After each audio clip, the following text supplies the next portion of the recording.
Proclamação do Evangelho de Jesus Cristo segundo Mateus.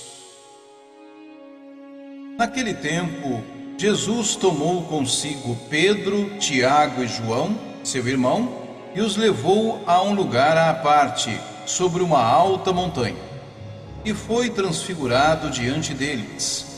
O seu rosto brilhou como o sol, e as suas roupas ficaram brancas como a luz. Nisto apareceram-lhe Moisés e Elias, conversando com Jesus. Então Pedro tomou a palavra e disse: Senhor, é bom ficarmos aqui. Se queres, vou fazer aqui 3 tendas, uma para ti, outra para Moisés e outra para Elias. Pedro ainda estava falando, quando uma nuvem luminosa os cobriu com sua sombra. E da nuvem uma voz dizia: Este é o meu Filho amado, no qual eu pus todo o meu agrado. Escutai-o. Quando ouviram isto, os discípulos ficaram muito assustados e caíram com o rosto em terra. Jesus se aproximou, tocou neles e disse: Levantai-vos e não tenhais medo.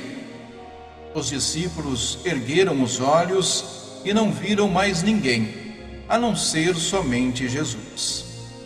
Quando desciam da montanha, Jesus ordenou-lhes: Não conteis a ninguém esta visão, até que o Filho do Homem tenha ressuscitado dos mortos.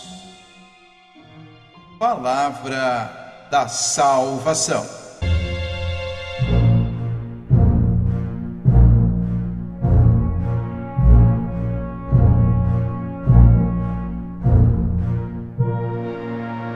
Na transfiguração relatada no Evangelho de Mateus, a passagem-chave é a exortação dirigida aos 3 discípulos, Pedro, Tiago e João. Uma expressão-exortação que do passado reverbera com força, atravessando tempo e espaço e nos alcançando com igual intensidade. Escutai. Na Quaresma se faz necessário abrir os ouvidos para escutar com verdadeira atenção. Não se fazem discípulos que fecham os ouvidos às palavras de seu mestre. Todo discípulo é, primeiramente, de fato, verdade, um ouvinte. Todavia, é necessário também ouvir os outros. Não vivemos isolados em ilhas. Somos seres relacionais e, do ponto de vista cristão, vivemos em comunidades. Tudo leva a considerar o outro como alguém que possibilita o diálogo. Falamos e ouvimos a fim de construir verdadeira humanidade. Temos grande facilidade de ouvir os meios de comunicação, discursos os mais diversos, até mesmo alguma música. Não temos, porém, a mesma facilidade para escutar alguém. Uma multidão de sons pode povoar nosso interior, desde que não sobre espaço aos sons de irmãos e de irmãs.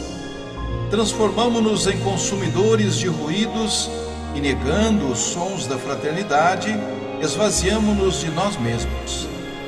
Escutar Jesus dentro de nossos próprios contextos é o maior dos nossos desafios.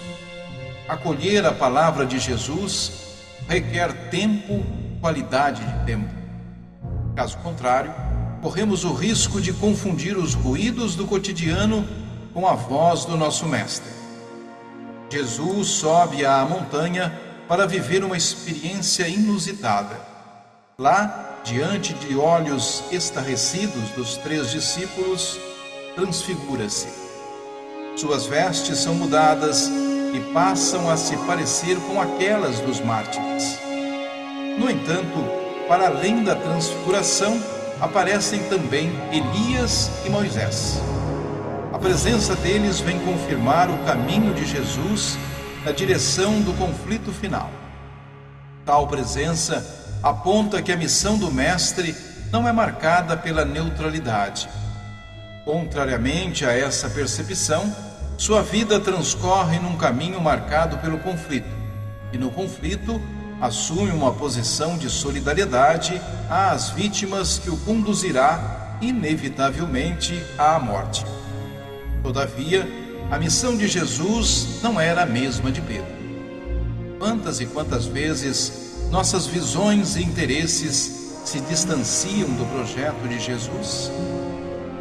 Pedro, diante da experiência fantástica, pensa que o alto da montanha é o melhor lugar para permanecer. Sente o desejo de fazer tendas, estabelecer-se ali mesmo e vivenciar a vida cristã como se fosse um eterno retiro, longe do barulho das pessoas, das cidades e vilas. Um ambiente ideal para viver de contemplação. Ele, porém, ouvia tão somente a própria voz. Tinha um projeto pessoal que se distanciava muitissimamente do projeto de Jesus. Quando ouvimos a própria voz, deixamos de ouvir a voz de Deus. Nesse sentido, os ruídos que nos atrapalham não são somente externos, mas também internos.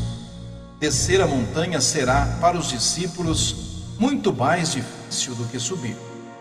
Eles se acostumariam facilmente com a zona de conforto proporcionada pela experiência religiosa e da experiência ficariam reféns.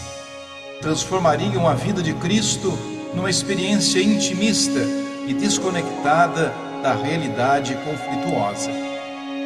Entretanto, fazia-se necessário descer a montanha. É justamente em meio ao povo que se vive e se faz missão. Jesus bem sabia que a boa notícia não poderia ficar escondida.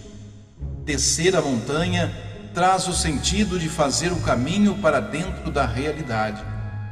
Toda a mensagem de Jesus nasce da realidade política, social, econômica e religiosa. Ele jamais nega a realidade, pois vive para transformá-la.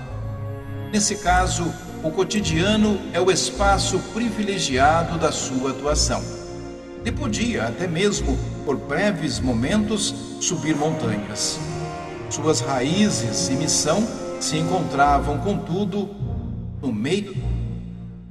Pedro, como porta-voz de seus companheiros, é apresentado como carente de inteligência.